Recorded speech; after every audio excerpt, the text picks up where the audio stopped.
Welcome, Carm Capriato, the Service Aftermarkets Podcast Pioneer, with the gold standard of aftermarket business podcasts. Join me for Aftermarket Insights as we advance the aftermarket. And as always, know that you'll learn just one thing. Find us on your favorite podcast listening app and remarkableresults.biz or on my YouTube channel. Hey, thank you all so much. The gold standard of automotive aftermarket podcasts, Business Acumen Podcast. Good to have you here. It's Carm Capriato and Dan Taylor. Good morning, Carm. How are you this morning? Hey, Dan Taylor, Senior Business Advisor, Transformers Institute. Wow. I just typed your name into the website and saw all these episodes that you've done with me, and so good. Good stuff. I love to pick your brain on that stuff. Recently, I was with you hanging out in the flesh at the end of June, Yep. At the end of June 2023 at Scruggs Automotive. You brought the Transformers COO contingent there, and I walked away with, oh man, a ton of, great episodes, great stuff, profound stuff. I can't wait to promote them. I think they're almost all out, except for the one that I think I did with you. I can't quite remember, but frankly, good stuff is always coming out, and you're always bringing great stuff here to the podcast. We're going to talk about the roadmap to success. And I love this, as Dan is facilitator of a COO group. You've been in business, you still have your own shop, and being, if you will, as we were just talking off camera, the A-dog or the lead dog of an organization, roadmaps to success, not only personally, but for your people, are critical. And I don't think we think about it like that. I don't think we think of the word roadmap when we're trying to find a career path for people or themselves. Yeah, or just some road markers that they can follow or where to go to. Here's where this came about. I was supposedly taking a couple days off, and I actually did take a little bit of downtime, and then I find myself boring, and I wake up at 3 a.m. I think, that's a great idea. I'm gonna run that by Carm and see if he'd be willing to. Wait a minute, I'm in your dreams in the morning. Yeah, in a good way, purely platonic, safe. It's a safe place to be with Carm. Good. But here's what happened. I shared with you, we got a new dog. We lost our dog of 13 years last year. And it's funny how you're an observer of life and certain things come about. So our new dog is named Chica, and she was a rescue, and she had been a stray dog and several other things. Sweet, sweet dog. And what's interesting is she watches television. And our other dog never watched television, right? And I thought, what an interesting thing. So we can literally put on YouTube dog channels, and she'll sit there and stare at the television for 2 hours at a time. And I thought, you know what? A lot of life is just repackaging and giving things in a different light, right? Because one dog didn't see any of that, and yet another dog saw it. And we think about people, right? And then we all, sometimes it's just a repackaging of a similar message that might resonate in a different way. And so that's where this sparked. And of course, it was my day off, and I got up early and went, oh, okay. These are things I go over a lot with my leadership groups. They're proof sources. They're things that work. They're not granular, but they're certainly big picture items that work over and over again. And I can guarantee success if folks will follow this roadmap and look at these major road markers, as you will, and double check their speed and where they're going, destination from A to B, whatever it might be. And these components that we put on a PowerPoint are really an easy way to check and go, how am I doing here? Do we need to reassess here? Do we need to take another look at this? Is this something that we need to upgrade? Do I need to tweak the way we're looking at this? Adopt a different philosophy? But I will guarantee these 7 major components are things that will help people succeed. And I also wanted to repackage them for my same groups, because I usually just go through them on a worksheet, or we put them on a whiteboard.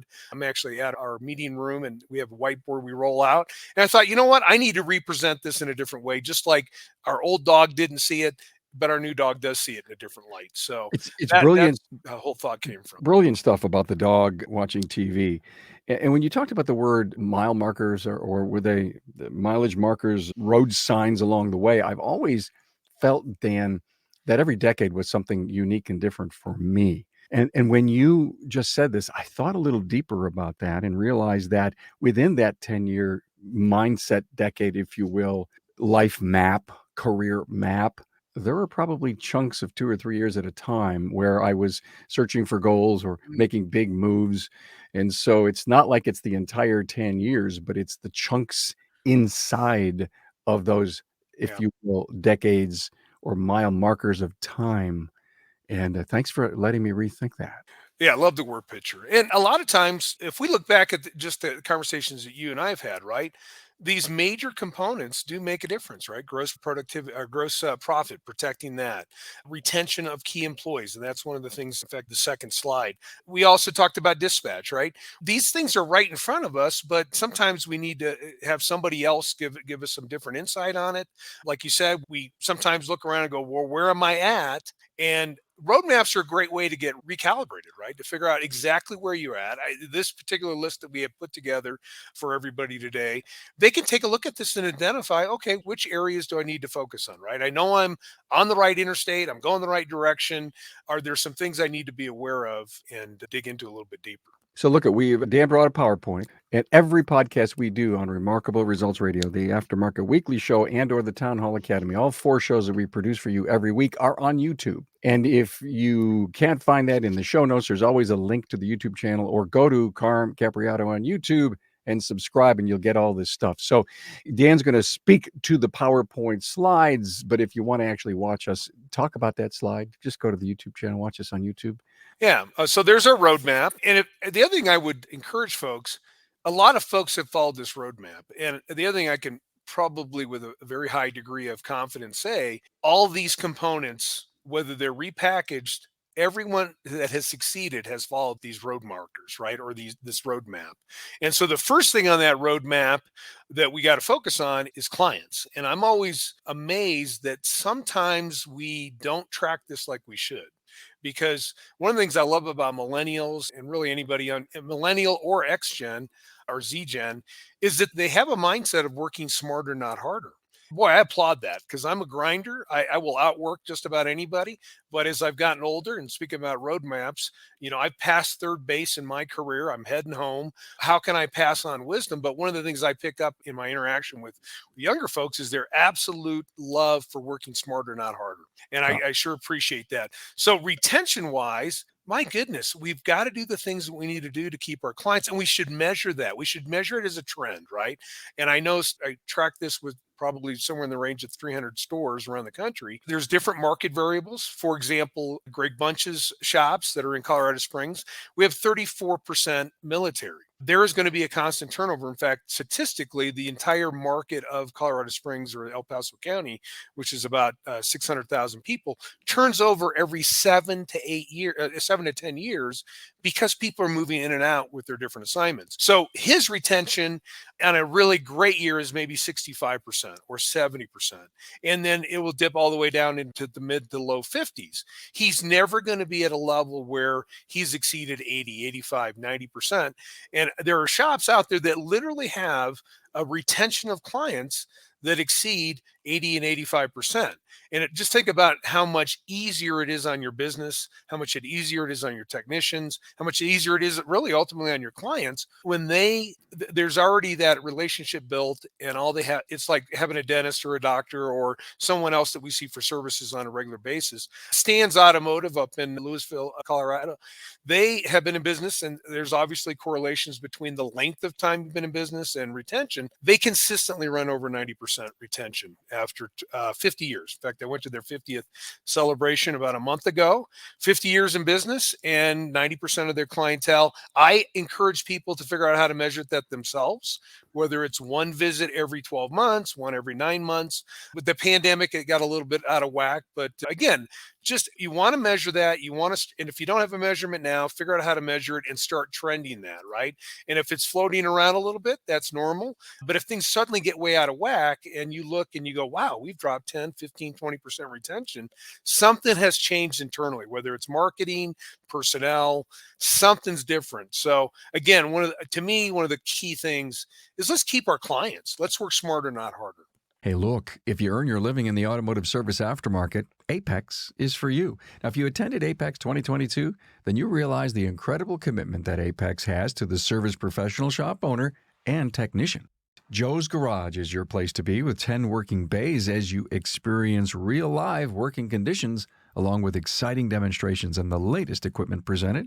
Also, the best tech companies from tools and repair to management software had their latest and the greatest on display. You also attended technical business management training with the industry's best and brightest. Work is already underway to make next year's Apex 2023 even better than ever, with more product demos, trending training, marketing, and the latest in business management training to help you grow your sales and profits. Remember, if you earn your living in the aftermarket, then Apex is the expo for you. Continue listening as we bring you the latest from Apex 2023. Save the date, October 31st through November 2nd, 2023. Hey, let's face it, your shop management system is the single most important tool in your shop, period. NapaTrax has made selecting the right shop management system easy by offering the industry's best, most comprehensive SMS. Now, it all starts when a local representative meets with you to learn about your business and how you need to run it. After all, it's your shop, so it's your choice, and having local representation is a huge plus. Customizing tracks to your business, whether you're a one-person shop or a large multi-bay or multi-location company, a representative consults with you to help optimize your shop's workflow, efficiency, and profitability. Trax always has the flexibility to do business how you need to do it, which means it can also grow as your business grows. And unlike the other guys, will be there for you after installation with the best training and support in the business. Yes, a learning management system tailored to each role in your company. Simply put, Trax was designed and built for shop owners just like you. Visit us on the web at NapaTrax, that's NapaTracs.com. You know, Dan, about retention, how many shops out there really know how to measure that? It could be a nebulous thing. I mean, so I haven't seen someone for a year. Doesn't mean they left the town. Correct. They left me. If I'm not marketing to them, then how do I know that there's any communications, any feedback, any texting, any replies? Any idea on how to get a feel for that? Well, I'll tell you how we measure for owner shop. We look at a client as anyone, if we see somebody with their car, we have a Euro shop, anyone with their car in the family within a year, we still have an attachment. We still connect with them, and we count that as a retained client. So we've been measuring this for, this will be our third full year. We are between 85 and 90% retention month to month, because now we can look back, hey, we haven't seen this person. We even reach out, hey, is there anything we can do to help you? So we'll make lost, I don't know if it's considered lost, but somebody we haven't seen for a while, we'll make a phone call, see what's going on. Did they buy a new vehicle, which is now under warranty, et cetera, et cetera? Did they move, right? I mean, we have communities that people move a lot. Did they pass away, right? That happens. So you're never going to hit 100% retention just because life is going to deal some things out to you. But one of the things that's a little bit challenging is the point of sale systems. And obviously we know with the more reputable ones are kind of narrowed the scope. There's, 3 or 4 major players now that everybody seems to attract to. You've got to a lot of times go in there manually manipulate the data, right? You've got to pull reports. What I encourage folks is, if you have to pull this on your own, this is such an important number to go manually pull the darn thing, right?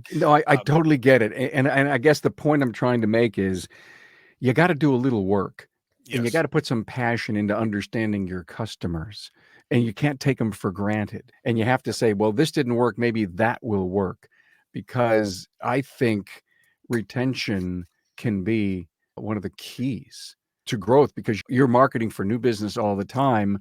You're trying to replace what you feel is a 20% loss. Right. You may not have that, but you still should never take your pedal off the marketing effort. Well, to your point, Carm, which also is a big endorsement to, you should probably always be doing some kind of marketing, right? In fact, not probably, you should always be doing some kind of marketing.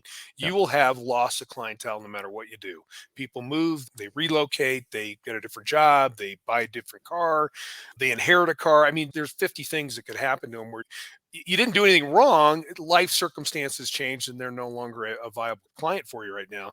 So yes, to your point, we've got to market, you got to market, you got to market. And we want to be smart about it, right? You don't want to over market if you don't need it, if you've got great retention, right? Think about all the other things that great retention does. So stability, financial stability of the organization, and everything else. So that kind of takes us to the next thing, right? Talk about stability of an organization. And I know we did a podcast 3 or 4 months ago regarding this. It is critical to have client retention, or internal client retention, right? Your internal team, and I know this from watching it from a distance over the last 6 or 7 years with all the organizations we interact with. The last numbers I've seen, and I don't think they've changed that much, is industry-wide, we run somewhere between 30 and 35% turnover. I've worked at different verticals, medical verticals, education verticals, other services and manufacturing. A lot of other verticals are in that 10 to 15% turnover range. We have a higher turnover and it's very costly. So if we can get our hands around, I believe you had a podcast with Chris Wilson that was extremely well received a couple weeks ago. And Yeah. it was all regarding your representation, your narrative to the audience, right? Of appealing to people. But you're going to get great people on your team because you're a great organization, right? That's a hard pill. Sometimes people will say it, but they're not really that great organization. You have to be from A to Z. It's got to be in the DNA. And that's where he was talking about, some of the mission statements and things like that's where that stuff's all really critical, is that everybody in your team has to believe in what you're doing, the why, right? The Simon Sinek why. Yeah. They have to have a mission behind why they're there individually. And so whatever we can do to maintain or retain our clients, and I'm always in favor of spend the extra effort to save an employee instead of them leaving. Unless they're a cancer, and I know you have guests on that speak about that, you got to cut cancer out. But my own personal HR philosophy is 98% of everybody really wants to come to work and do a good job and feel valued and feel like they're providing value that they're being compensated for. So Great points. That episode that you and I did. Who else was with us? it was David David Asquith and Asquith. Brian Caulfield, right? And Brian. It was great. It was Town Hall Academy 327. Excellent. I mean, it was really just mind-blowing. And the Chris Lawson episode that you bring reference to is your company culture holding you back? Now, Chris is an HR specialist. He helps people recruit technicians, and that was remarkable results 864, just in case. I'll make sure that both of those links are in our show notes in case anyone wants to reference them. Thank you. Yeah, that Chris Wilson was just phenomenal, right? And the number of views was indicative of people being very receptive to that. And it goes back to this retention thing, right? We have to retain our teams, and we have to have a high retention. As I view and observe organizations, the ones that win and the ones that know where they're at on that roadmap and they can check that box, they have tremendous retention of team members. And it's very hard for people to leave them because they love working there. And it's not always about money. It's not always, whatever they've done to build that family environment has kept people there. So the next one is one that is always a difficult one, especially if you're not wired to do these things. You've got to have processes and procedures for everything, every single thing. And I mean 100%, right? Now, I do have a note in there. You manage only by exceptions, right? Everything else should be written down. For example, no one had a procedure or a process regarding the pandemic. That was a one-off. We all had to figure it out as we went. A lightning bolt, strikes a client in the parking lot. What do we do? Well, part of that's common sense, discernment. We would not have a process and procedure for that. But there are so many categories that everything should be noted. We know most people learn by video. So we are a big endorser of Tranual, using Tranual as a tool to put these learning management systems in, these onboarding systems, these ways to do this. But along those same lines, this is what I challenge my leaders with, right? This is a living organism, this processes and procedures. You can't just rest on your laurels. Sometimes you've got to delete ones that are just not healthy. They're obsolete. You're not needed anymore. You've got to enhance them or look at enhancing them all times. And sometimes you have to develop. The great story there is 10 years ago, we did not have DVIs. If no one was saying, hey, what's a better way of doing this, then we'd still be doing handwritten estimates, which is not the more efficient, better way of doing it. We can't communicate as effectively doing it that way versus all the new tools and apps that we have now. So we've got to constantly be on our guard there. Really, these are all living documents, Carl. What I think is you bring up DVI and you bring up SOPs and processes. I've heard by talking to people of the challenges that exist inside of our industry and digital vehicle inspections, that whole thing is great.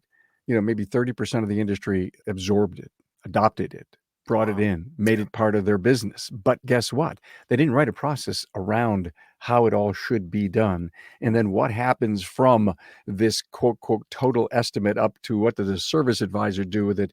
Is he quoting it? There's stuff that can fall off the plate, if you will, if there's not a process written in the structure of how it works, what we pay, what we quote, and what our follow-up is. Just because we have it doesn't mean it's going to bring us stuff. Right. To that same point, I know, especially with the DVIs, right? My experience has been that we left out the technician's feedback, which was really critical, right? What is the most effective way to lay out a digital visual inspection as far as time and motion, Yeah, right? As yeah, they're actually working through a car. And to your points, Carl, which are really valid. So now we have this wonderful estimate, which, by the way, is a great lead measure. It's a lead measure that really dictates the health of your whole organization, right? You have to have great inspections. yeah. We know every car has something on it unless it's brand spanking new. And then what do you do with that information, right? Do you estimate everything, or do you leave certain things off? Or do you, Sure. we've seen double bubbles here, right? And I've been tracking this for 5 years in surveys that we do internally. We used to have people go, all right, we're going to hit a $1,500 inspection to get to the 750 ARO that we're shooting for. And there's always about a 50% close rate on that. Well, what we've seen is a larger group of people now move to this, and there's a caveat here, so hear me out. They're going to show the client everything on the car, all $3,200 worth of stuff, but they're going to also initially pull off probably 1,500 and say, Mr. or Mrs. Client, here's what I want to make sure you understand. These are things that 2 to 3 years down the road, I'm going to make you aware of, because at this point, your car will need the service. It'll need this maintenance. We should absolutely look at making a replacement of these parts here. And so then what they've done is their sales close rate has moved down. But to your point, they now have not left it up to the individual what they're going to present and not present. We're going to present everything and then use your discretion to pull certain things off the plate and now allow them to make that purchase, build that relational trust, consultative interaction with the Yeah, client. yeah. Then we'll go to work on the yellows and the reds that are on the inspection. I've got an episode coming out about service maintenance and Mm, moving away from the critical repair that is a yep. large part of our business. And my guest brought up this such an interesting challenge or think. And he basically said, look at Carm, we got this DVI on this vehicle, and we did sell and replace the cabin air filter 9 months ago, and they're here for more Mm, work. Why are we going to inspect it again when we've already done it and right. we know that it's fine? Or according to the mileage driven, it needs to be replaced. Why are we doing work that we shouldn't have to do if the Yes, love SA's it. job is to take that information and say to the customer, you're getting a cabin error because you got 75,000 miles. Yeah, I- working And, smarter, not harder, right? Use the yeah, tools we have, and yeah, and exactly. and be detailed, right? Of course, we Yeah, could have a whole nother conversation about the challenges between the sales personality, matching it with operations, and then administratively yeah, yeah. executing on it, right? Yeah, it's about Because the data. Dan, it's about the data. yeah, We're having an issue where we've got all this great data, but not necessarily are all of the modules, mm, the right, softwares, the add-ons, the APIs working together. yeah, And I think there's some brilliant people out there that are looking from the outside saying, ooh, we could yeah, probably do something really good for us to make us smarter, better, more streamlined, faster, and better salespeople. Why should we have to handle the clutter of data when it's already there? It needs to right. be algorithmed for Yeah. us. Yeah. Yeah. Well, you can see AI will have a great impact on our industry the next couple of years. And I hope everybody's willing to embrace that, because you're right. The data's back there and we've got to figure out how to pull it together where, it's embarrassing. And I've seen it happen in person where, yeah, well, we're recommending a cabin filter. Well, wait a minute, I just had that done 3 months ago. Why are you recommending it again? We look unprofessional and we lose trust and credibility when we do those things. And you're right. That's the next frontier, is how do we gather all that information and help ourselves serve our clients? Because I just had a physical 2 weeks ago. My doctor said, okay, boom, how you doing all those things? I had a little spot on my nose and right here. He said, and I mentioned him and he said, I want you to go see the dermatologist. The medical field has gotten really good at getting notes lined up. And for years, they Yeah, were way yeah, behind the curve. And I yeah. worked in those verticals. So I saw the inefficiency involved in those things. They've gotten so much better at it. We've got an opportunity ahead of us too. And I look forward to hearing some of your guests elaborate on that and help us all to It's gonna become be it's better gonna at be it. good stuff coming up. By the way, I just had this wild thought. I love thinking on my feet, even though I have to pay attention to what you're saying.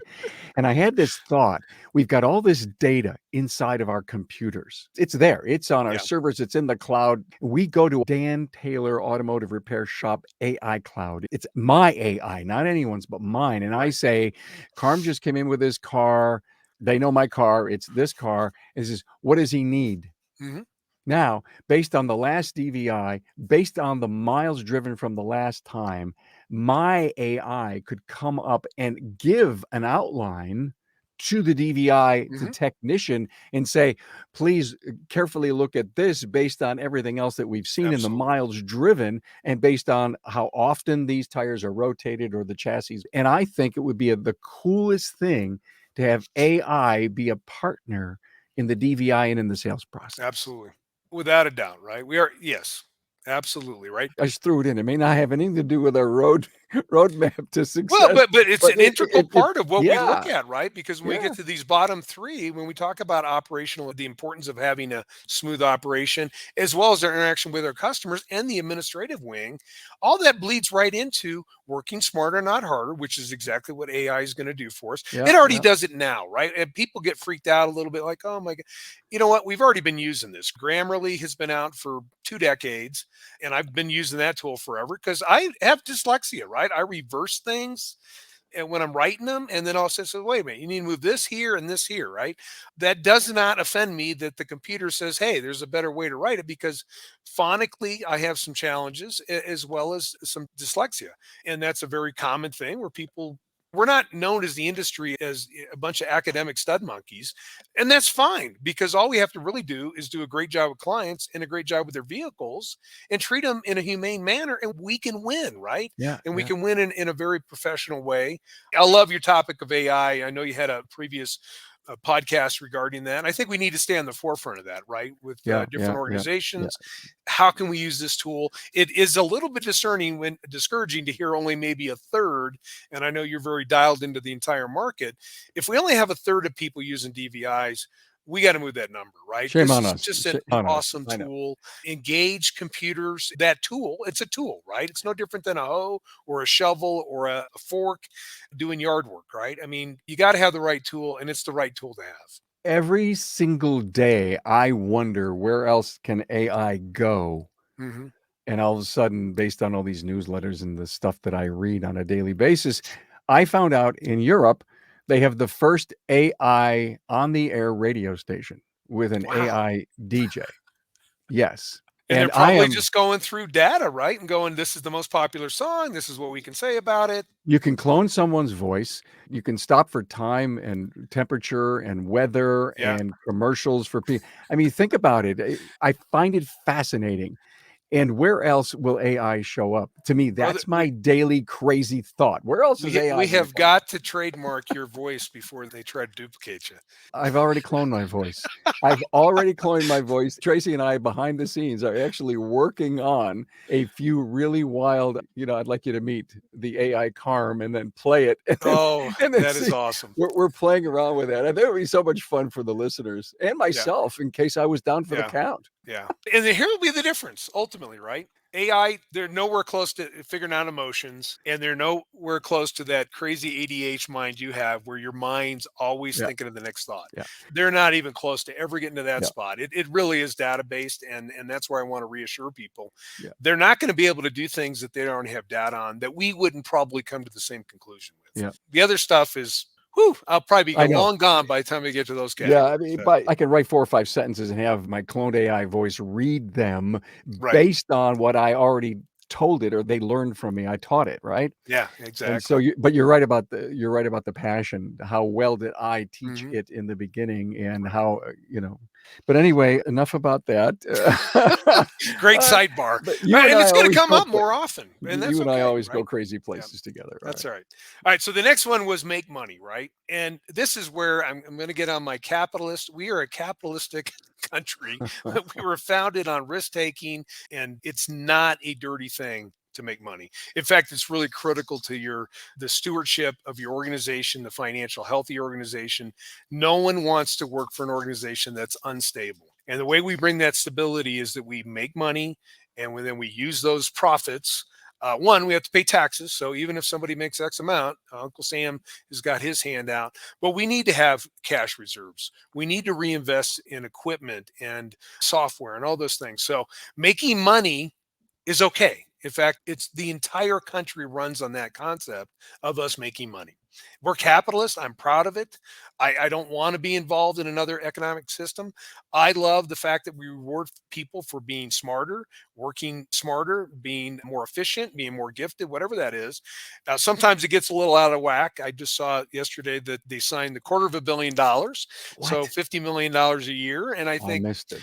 but you know what? That's entertainment, right? So Americans have said that there's a value to that. And obviously they're working on an international crowd as well.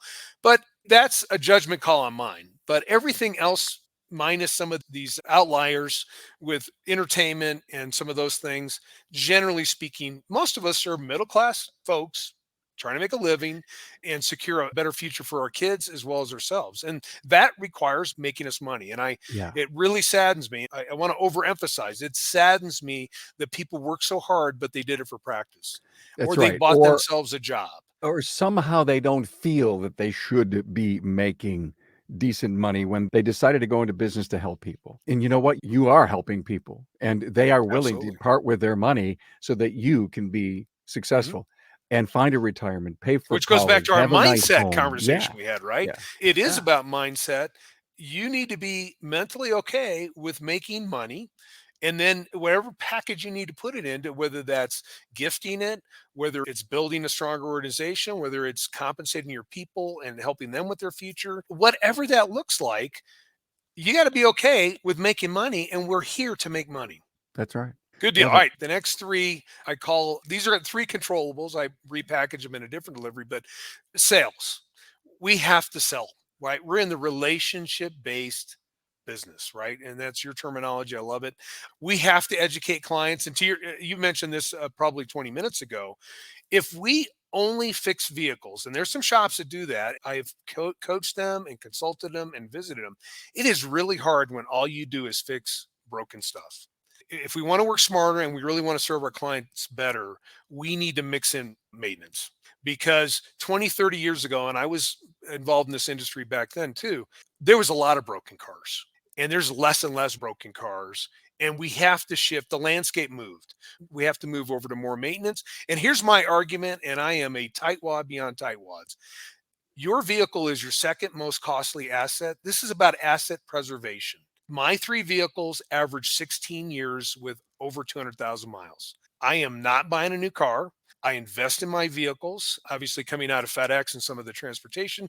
I know the power of maintenance. If you maintain these vehicles and you treat them right, they will treat you right. It's critical that we educate our clients, that we overcome objections. We've got to push back a little bit. I'm not saying obnoxious, and I'm not saying cross any integrity lines, but there is no reason why an ARO can't improve with a little bit more time with a client, non-transactional but relationship based time with a client, to help them understand the importance of either safety, reliability, or asset preservation. And I love asset preservation because I'm passionate about the other two. And then logically, the asset preservation is where I usually feel very comfortable persuading, moving, encouraging a client to do something that maybe they don't perceive needs to be done to their vehicle. Especially since we're living paycheck to paycheck. 40% of the Especially country does. Yep. and especially where what we're paying for new vehicle or leases. Yep. I saw a commercial for a BMW the other day, and I was wondering if I was the right demographic to see it Yep. because it was $800 to On lease a the car. lease, right? 3-year lease. I don't know I mean, I didn't even look closer. Well, the average right now is 750 to 800 for a car payment for 7 years. And right now we're right at a $50,000 new car average. So Yeah, obviously euros are more than that. So that had to have been probably a lease option. But I think, wow, $800 a month within the budget. I set aside 2 grand a year for each vehicle. And I don't there's always great spend it, but it is what it is. There is a cost of having a vehicle. yeah. We Americans absolutely, that's one of our hot buttons, right? We want transportation, the freedom to go where we want, when we want, and not be at the mercy of public Yeah. transportation, et cetera, et cetera. So I think educating clients on that is really important, as well as really discovering what their needs are, right? I mean, if they want to turn over a car every 3 or 4 years, that is their prerogative. But there's the sweet spot, and then we could talk about this as well. When you look at a market, 100% of the market's not your clientele. right? You've got 20, 30% that are going to go buy new cars. You have 20 or 30% that don't have any money, period, and they have to do it themselves or get their buddy to do it in their garage or whatever. You start narrowing the scope. Most of the time, we're down to 15 to 30% on the high end of an actual market that's actually your client, your avatar, right? Your Yeah. clients that Yeah. make sense you working with them. And that's not to say that we wouldn't want to be receptive to everybody, but some people are not going to be able to afford us. Other people don't need us because they're just going to go buy a new car. And then we've got to narrow the scope in the middle. But at the end of the day, we have to sell. And that is not a dirty word either. It's no more dirty than the word we need to make money, right? We do need to sell something to make this thing move. And it's not hard to take your demographics of the town that you're in. And if what Dan is saying right now, 10 or 15% of the market can be opportunity for you, then if you take 60,000 people at 15%, that's 9,000. I know you don't have 9,000 customers in a shop. So Most cases not, right? no, in most Yeah. cases not. You need to have, I think the story may be 1,000 per bay, or at least, have that kind of database that you need to Right. market to, and or figure out where you're going to put your money when you're marketing. I love your analogy about FedEx, if they know maintenance. And so as we have to do a paradigm shift into maintenance, Dan, I've been talking about on this show for like 5-6 years now. We need to find the words, the word Mhm. pictures to help our people understand that we'd love you to come back. We're going to have you back. We're going to book an appointment for the next scheduled maintenance routine Right. so that you have less breakdowns and you have less Right. repairs. We can make this car last 250, 300,000 miles.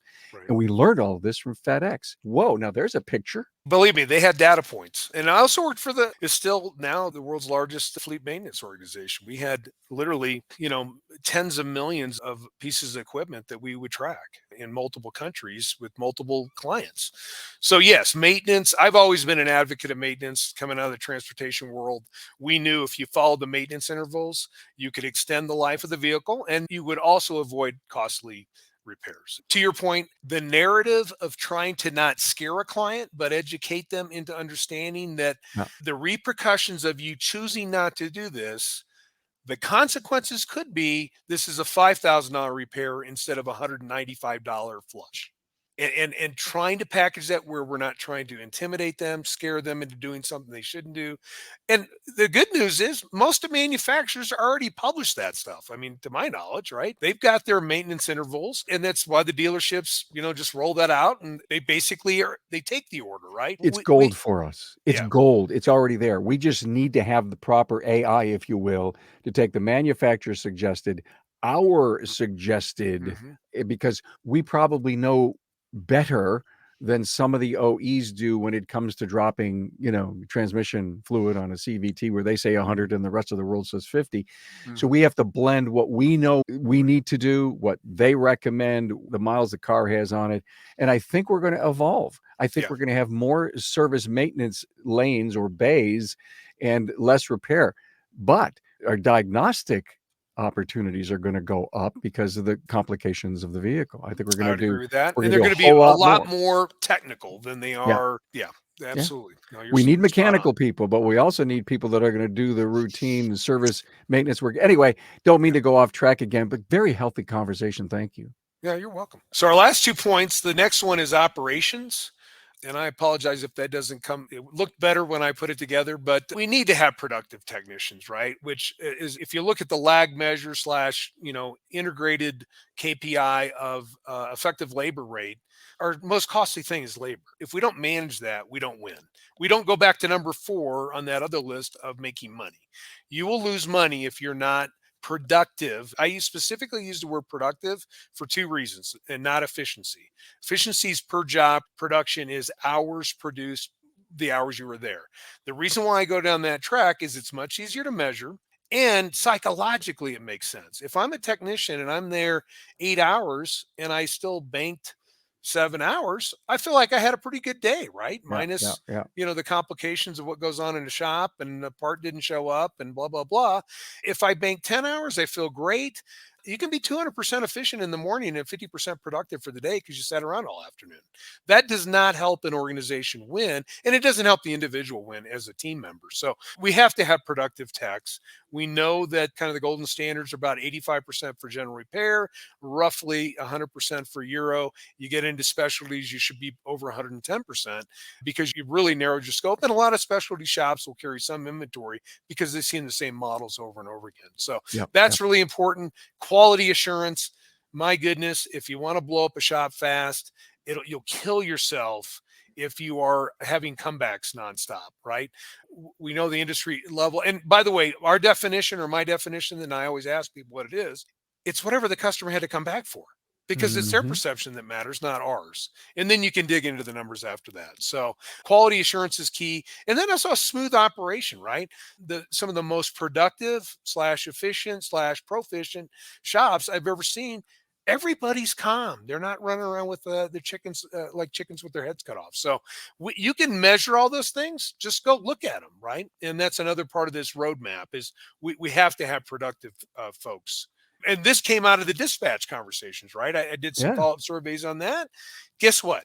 The number was between 60 and 70% of tech productivity is directly influenced by what the front did. And that's across the board with dozens and dozens of people. I just said, hey, just taking a random survey. What do you guys think? 60 to 70% of everybody agreed that range is the front dictates how productive a person can be in the back. Obviously, we could have another webinar on that because it goes back to the art and science of dispatch, which Yeah. is And so critical. you're absolutely right. And that's the word I was just going to use. That is the art of making this whole thing gel. I think it's the new frontier of training, Dan. I think there's going to be more concentration on the customer service experience, on being able to sell, being able to communicate front to back, back to front. And I think it's going to require, we talked about dispatch parts person in a growing shop. We're putting too much pressure on that front counter. Yeah, which I know we've had the conversations about putting a production person in there, a Yeah. estimator in there, a dispatcher in there. So we need to continue to have these conversations because I think that is a glaring area of opportunity that will make a difference in all those other things: profitability, retention of clients, retention of team members. So you can see all these things all fit together, Yeah. right? And you can't take your eye off of one and just focus on the other. They have to be in orchestrated. You have to look at them all the time. And then the last one, right, is the forgotten child, right? If we look at a three-legged stool here, it's the admin, right? You got to have timely financial. We see people get caught in cash flow challenges. That comes because they're not monitoring things as they go along, make sure they're up to date on those. You got to know your KPIs, and there's certain ones I ask people to measure. I don't get folks that want to measure 80 things. Lead measures are what matter, not leg measures. Those come afterwards. So you've got to look at opportunities. You've got to look at close rate. You have to look at your client retention. Those things all add up into what happens on with your average AROs, right? People go, where do I start? Well, it's not your ARO. It actually started way before that, including, as my colleague Jason Servideo would say, answering the phone is the first KPI, right? How was the phone answered? Were you able to secure an appointment? Were you able to make a positive impact on that person, right? And we have tools internally that we measure that with some phone nodding. And then finally, prompt paperwork, right? We've got warranty stuff needs to be turned in, cores. I've been in shops where I look and there's 3 months worth of cores sitting there. I've been in shops where they had literally 20, 30, $40,000 worth of returns sitting there. And at some point, the parts shop go, hey, wait a minute here. You ordered that part from us 3 years ago. It's now obsolete. I'm not taking it back. You end up eating that money. So the admin part, and by the way, Carm, this is where I find most failure happens. People can do sales or they can do operations. They do both, but then they pretend like the admin part doesn't exist. And the packaging I put in, this is the broccoli, Brussels sprouts, and lima beans. They're good for you. They don't always taste that good, but we have to do them. We have to do these things for success. And part of this roadmap requires us to do these things and understand where we are with these things. Would be no different than knowing your fuel mileage, knowing how full the tank is. When do I stop at the next gas station on a road trip? So the roadmap analogy, these 7 things we've talked about, monitor these 7 things, and I will guarantee you'll have success. I totally love the analogy or your discussion on the amount of parts that are laying there, both cores, alleged defectives, and new Yeah. returns. And, frankly, if you're really paying attention to cash flow and your balance sheet and where your investment is and accounts Mhm. payable, you'll see it there. If your accountant isn't challenging this and realizing that you got $20,000 of cash sitting there and you're wondering why you can't pay your bills, Right. I'm telling you, that's near and dear to my heart.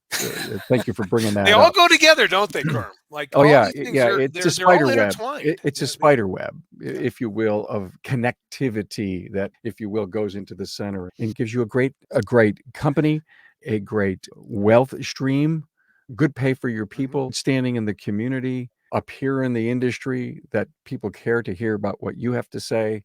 I mean, you think about what top tier people are all about. You know them, and guess what?